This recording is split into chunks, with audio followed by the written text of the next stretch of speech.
Hello friends, नमस्कार। आप लोग कैसे हैं? भारतीय राज्य व्यवस्था के जो ये सीरीज चल रहा है उसमें टॉपिक आपका चल रहा है संविधान की मूल बातें। संविधान की मूल बातें से अभी तक आपके एग्जाम में कौन कौन से प्रश्न पूछे गए हैं, सभी प्रश्न को देखेंगे। यहाँ आपको railway, SSC, PCS, police exam, defence exam, सभी एग्जाम में जो भी प्रश्न आपको अभी तक पूछा गया है वो अभी चल रहा है, और कौन से प्रश्न आपके एग्जाम में पूछा जा सकता है वो भी यहाँ पे देखेंगे। और काफ़ी इम्पोर्टेंट है, आप लोग ज़रूर वीडियो को लास्ट तक देखिएगा। अच्छा लगेगा तो चैनल को सब्सक्राइब कर लीजिएगा ताकि आपको समय से नोटिफिकेशन मिल सके। इसके बाद देखेंगे संविधान के जो स्रोत हैं किस देश से भारतीय संविधान में क्या लिया गया है। चलिए प्रारंभ करेंगे और पहला प्रश्न देखेंगे कि पहला प्रश्न कौन सा है। पहला प्रश्न है कि भारत का संविधान हाथ से लिखा गया था, यानी भारतीय संविधान को हाथ से लिखने वाले जो थे अंग्रेजी भाषा में ये लिखे थे प्रेम बिहारी नारायण रैजादा। उसके बाद यहाँ तक कंप्लीट हो गया था। अगला है कि संविधान सभा की पहली बैठक कब हुई थी, तो 9 दिसंबर 1946 को संविधान सभा की प्रथम बैठक आयोजित हुई थी।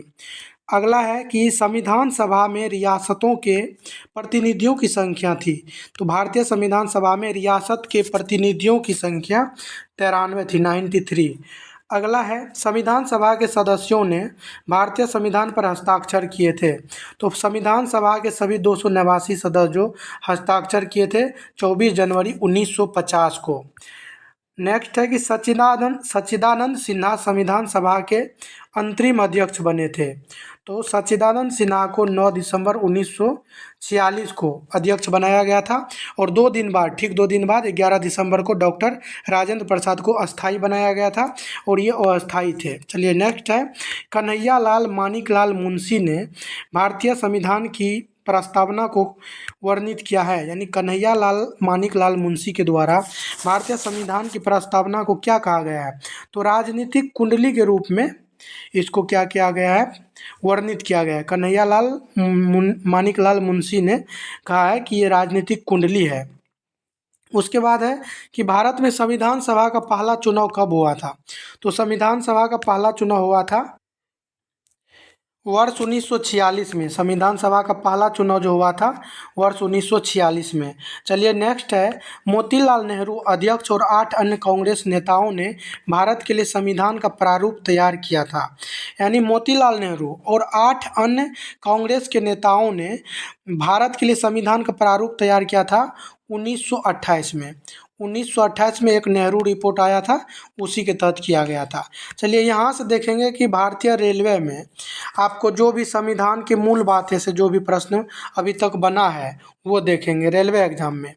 चलिए पहला प्रश्न है कि डॉक्टर भीमराव अंबेडकर की अध्यक्षता में मसौदा समिति या प्रारूप समिति का गठन 29 अगस्त 1947, मसौदा या प्रारूप समिति का गठन हुआ था 29 अगस्त 1947। 7 सदस्य शामिल थे, डॉक्टर भीमराव अंबेडकर इसके जो हैं अध्यक्ष थे।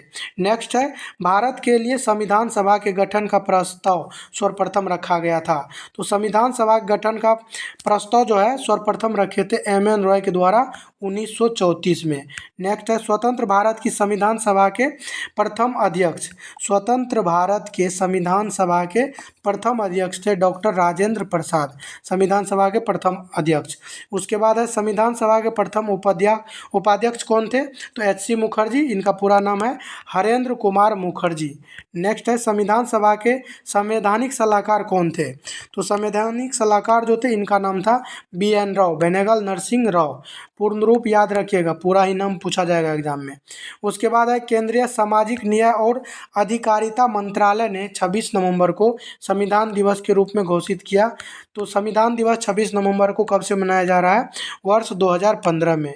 नेक्स्ट है डॉक्टर भीमराव अंबेडकर, जिन्हें भारतीय संविधान के जनक के रूप में जाना जाता है, कि अध्यक्ष थे, यानी भीमराव अंबेडकर प्रारूप समिति के अध्यक्ष थे जिनका गठन 29 अगस्त 1947 को हुआ था।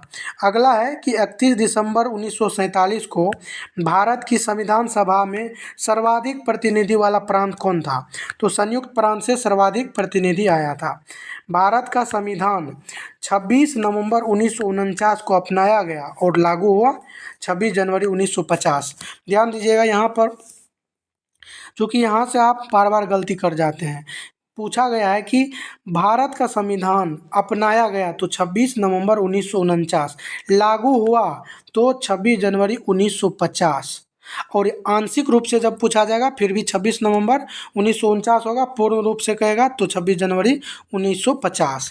नेक्स्ट है कि किसी संविधान में उसके कारणों एवं मार्गदर्शक मूल्यों को स्पष्ट करने वाले परिचयात्मक कथन को कहा जाता है। यानी कोई भी संविधान है तो उसके कारणों एवं मार्गदर्शक के मूल्यों को जो स्पष्ट करने वाले परिचयात्मक कथन है वो कहा जाता है प्रस्तावना, उसे प्रस्तावना कहते हैं।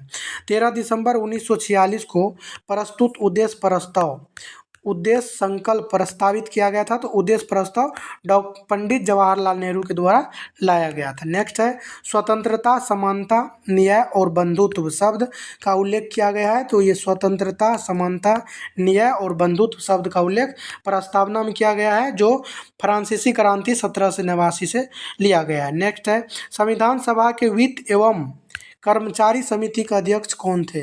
संविधान सभा के वित्त एवं कर्मचारी समिति का अध्यक्ष डॉक्टर राजेंद्र प्रसाद। ध्यान दीजिएगा, वित्त एवं कर्मचारी समिति के अध्यक्ष कौन थे? तो डॉक्टर राजेंद्र प्रसाद, वित्त एवं कर्मचारी समिति के।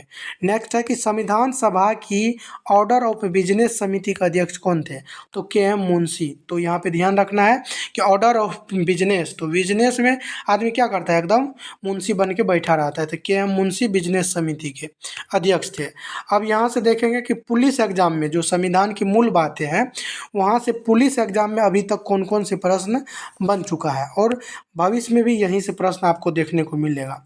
भारत के संविधान के अनुसार सरकार में स्तरों की संख्या है।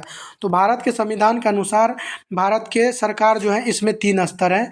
केंद्र सरकार एक स्तर हो गया, राज्य सरकार हो गया, और एक स्थानीय सरकार जिसमें पंचायत और नगर पालिका शामिल है। नेक्स्ट है कि भारतीय संविधान को अर्धसंघ के रूप में वर्णित क्या है? तो अर्धसंघीय संविधान भारत के संविधान को केसी हुइयर के द्वारा कहा गया है। भारतीय संविधान को बनने में कितना समय लगा? 2 वर्ष 11 माह 18 दिन। उसके बाद है लिखित संविधान, द्वैध सरकार, स्वतंत्र न्यायपालिका विशेषताएं हैं। लिखित संविधान, द्वैध सरकार और स्वतंत्र न्यायपालिका जो है किस प्रकार के सरकार की विशेषताएं हैं? तो संघीय सरकार की विशेषताएं हैं। लिखित संविधान, द्वैध सरकार, स्वतंत्र न्यायपालिका संघीय सरकार की। उसके बाद देख लीजिए अगला है एकल नागरिकता सशक्त केंद्र। एकल नागरिकता सशक्त केंद्र, अखिल भारतीय सेवा, आपातकालीन प्रावधान और राज्यपाल की नियुक्ति, ये संविधान की एकात्मक विशेषता है। एकात्मक विशेषता का ये उदाहरण है। एकल नागरिकता सशक्त केंद्र, एक ही नागरिकता मिलेगा और केंद्र जो रहेगा सशक्त रहेगा, अखिल भारतीय सेवा, आपातकालीन प्रावधान और राज्यपाल की नियुक्ति संविधान की एकात्मक विशेषता है। अगला है कि भारतीय संविधान एक अनूठा मिश्रण है। तो भारतीय संविधान जो है एक अनूठा मिश्रण है कठोरता और लचीलेपन का, यानी भारत का संविधान जितना कठोर है उतना ही लचीला भी है। नेक्स्ट है प्रस्तावना में कौन सा शब्द वर्णित करता है कि भारत को पूर्ण राजनीतिक स्वतंत्रता और सर्वोच्च शक्ति प्राप्त है? प्रस्तावना में कौन सा ऐसा शब्द है जो वर्णित करता है कि भारत को पूर्ण राजनीतिक स्वतंत्रता और सर्वोच्च शक्ति प्राप्त है? तो संप्रभु मतलब हुआ कि पूरे अपने आप पे सारा चीज चलाना। तो ये भारत में क्या है कि कौन सा वर्णित करता है कि भारत को पूर्ण राजनीतिक स्वतंत्रता, तो भारत किसी के दबाव में आके कोई काम नहीं करेंगे, तो पूर्ण राजनीतिक स्वतंत्रता है और सर्वोच्च शक्ति भी है, अपना निर्णय लेने के लिए सर्वोच्च शक्ति भी है। तो संप्रभु ये शब्द है जो इस चीज को दिखाता है। अगला है कि जवाहरलाल नेहरू ने संविधान सभा में उद्देश्य प्रस्ताव कब लाया था? तो संविधान सभा में उद्देश्य प्रस्ताव पेश हुआ था 13 दिसंबर 1946 को। जवाहरलाल नेहरू के द्वारा 13 दिसंबर 1946 को उद्देश्य प्रस्ताव को पेश किया गया था। भारत का संविधान दिवस 26 नवंबर को मनाया जाता है और 2015 से मनाया जाता है। भारत का संविधान एक संविधान सभा द्वारा तैयार किया गया था जिसमें शामिल थे 299 सदस्य शामिल थे। नेक्स्ट है कि भारत का संविधान हस्तलिखित किया गया था। तो भारत का जो संविधान है हस्तलिखित किया गया था अंग्रेजी और हिंदी दोनों में, अंग्रेजी और हिंदी दोनों में हस्तलिखित किया गया था। अंग्रेजी में प्रेम बिहारी नारायण रायजादा के द्वारा, और अंग्रेजी में कौन हस्तलिखित किए हैं? हाँ, अंग्रेजी में क्या है, प्रेम बिहारी नारायण रायजादा। और हिंदी में लिखने वाले कौन है, आप लोग कमेंट करके बताइएगा। यदि इसका पहला पार्ट देखे होंगे तो ज़रूर आप इसका सही जवाब बता पाएंगे। नेक्स्ट है कि भारत का मूल संविधान हस्तलिखित किया गया था।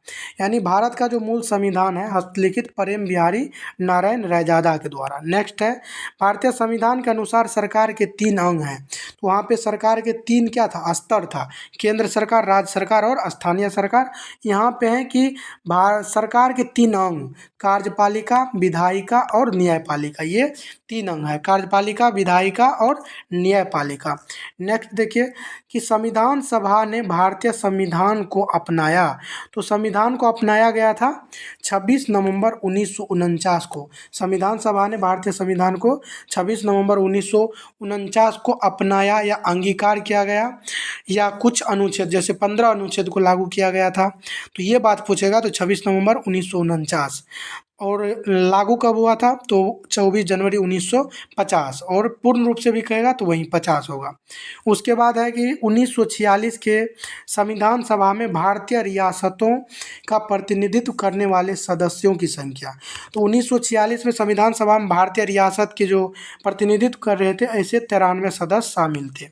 यहाँ पे नोट में दिया हुआ है, ध्यान से देखिए कि संविधान सभा 1946 की कुल सदस्य संख्या 389 थी, जिसमें 292 प्रांतों के प्रतिनिधि थे तथा 4 मुख्य आयुक्त प्रांतों से थे। दो टोटल 389 थे, जिसमें 292 प्रांतों के प्रतिनिधि थे। अगला है संविधान सभा के सचिव। तो संविधान सभा के जो सचिव थे उनका नाम था HVR अयंगर। संविधान सभा के सचिव कौन थे, HVR अयंगर। नेक्स्ट है, भारत की अंतरिम सरकार का गठन कब हुआ था, तो अंतरिम सरकार का गठन हुआ था 2 सितंबर 1946 को। नेक्स्ट है कि भारत की संविधान सभा का गठन हुआ था तो 9 दिसंबर 1946 को। नेक्स्ट है कि संविधान निर्माण के लिए चुनी गई संविधान सभा की पहली बैठक, कई बार देख चुके हैं, 9 दिसंबर 1946 को डॉक्टर सच्चिदानंद सिन्हा और अस्थायी अध्यक्ष बने थे। भारत शासन अधिनियम 1919 ने राज्य परिषद का कार्यकाल निर्धारित किया था। यानी भारत शासन अधिनियम 1919 के द्वारा राज्य परिषद का कार्यकाल 5 वर्ष निर्धारित किया गया था, 5 वर्ष।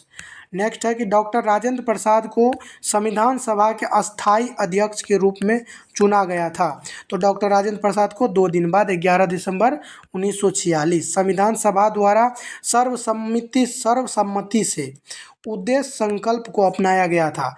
तो 22 जनवरी 1947 को 22 जनवरी 1947 को अपनाया गया था उद्देश्य प्रस्ताव को। नेक्स्ट है, संविधान सभा का 5वां सत्र आयोजित हुआ था। तो 5वां सत्र जो आयोजित हुआ था 14 से 30 अगस्त 1947 तक। डॉक्टर सच्चिदानंद सिन्हा को संविधान सभा के अंतरिम अध्यक्ष के रूप में 9 दिसंबर को चुना गया था 1946 में। ध्यान दीजिए, संप्रभु, समाजवादी, धर्मनिरपेक्ष, लोकतांत्रिक, गणतंत्र, न्याय, स्वतंत्रता, समानता और बंधुत्व जैसे शब्दों का उल्लेख किया गया है। तो कह रहा है कि संप्रभु, समाजवादी, धर्मनिरपेक्ष, लोकतांत्रिक, गणतंत्र, न्याय, स्वतंत्रता, समानता और बंधुत्व, ये जो शब्द है कहाँ उल्लिखित है, तो भारतीय संविधान के प्रस्तावना में उल्लेखित है। नेक्स्ट है कि भारतीय संविधान लागू हुआ, तो वही है कि लागू कहेगा तो 26 जनवरी 1950। 26 जनवरी 1950 याद रखिएगा। ऊपर मैं गलती से कहीं एक बार बोल चुका हूँ 24 जनवरी, तो ये 26 जनवरी 1950 होगा। नेक्स्ट है कि सरकार की वह प्रणाली जिसमें सत्ता को एक केंद्रीय प्राधिकरण और विभिन्न घटक इकाइयों के बीच विभाजित किया जाता है, क्या कहलाती है। मतलब सरकार की एक ऐसी प्रणाली जिसमें सत्ता को एक केंद्रीय प्राधिकरण और विभिन्न घटक इकाइयों के बीच विभाजित किया जाता है, तो वो संघवाद कहलाती है, संघवाद। नेक्स्ट है भारतीय संविधान के जनक। तो संविधान के जनक किनको कहा जाता है, डॉक्टर भीमराव अंबेडकर को। दोहरी नागरिकता एक विशेषता है संघीय शासन की। दोहरी नागरिकता कहाँ की विशेषता है, संघीय शासन की। चलिए अगला देखते हैं। नेक्स्ट है कि राज्य के नीति निर्देशक सिद्धांतों को भारत के संविधान के अनूठी विशेषता के रूप में वर्णित किया गया था। यानी राज्य के जो नीति निर्देशक सिद्धांत हैं इनको संविधान के अनूठी विशेषता के रूप में कौन वर्णित किए हैं, तो डॉक्टर भीमराव अंबेडकर के द्वारा वर्णित किया गया था। संविधान का एक रूप संविधान के एक रूप जिसमें एकात्मक और संघीय संविधान दोनों की विशेषताएं शामिल हो। एकात्मक और संघीय संविधान दोनों की विशेषताएं शामिल हो अर्ध संघात्मक कहलाता है। प्रथम संविधान सभा आयोजित हुआ था 9 दिसंबर 1946 को आयोजित किया गया था। अब देखिए स्टेट पीसीएस में अभी तक क्या बने हैं सवाल यहाँ से। वह योजना जिसके द्वारा संविधान सभा का निर्माण किया गया, तो पूछा गया कि वह योजना कौन सा है जिसके द्वारा संविधान सभा का निर्माण किया गया था। तो कैबिनेट मिशन योजना के द्वारा जो है भारतीय संविधान का निर्माण हुआ। संविधान सभा के प्रथम मनोनीत उपाध्यक्ष कौन थे? तो भारत के जो संविधान सभा है उनके प्रथम मनोनीत उपाध्यक्ष कौन थे? फ्रैंक एंथोनी संविधान सभा के प्रथम मनोनीत उपाध्यक्ष थे। तो यहाँ तक जो है जो संविधान की मूल बातें थी वहाँ यहाँ तक कंप्लीट हो चुका है। इसके बाद मैं अब लाऊंगा भारतीय संविधान के स्रोत का प्रथम भाग, द्वितीय भाग देखेंगे कितने भाग में कंप्लीट हो पाता है। तो यहाँ तक पार्ट 2 तक जो नहीं देखे हैं तो वो ज़रूर देख लीजिएगा। और एक आपको स्टैटिक जीके का महत्वपूर्ण सीरीज चल रहा है, उससे आप लोग ज़रूर जुड़िएगा। वीडियो को अंतिम तक देखने के लिए धन्यवाद।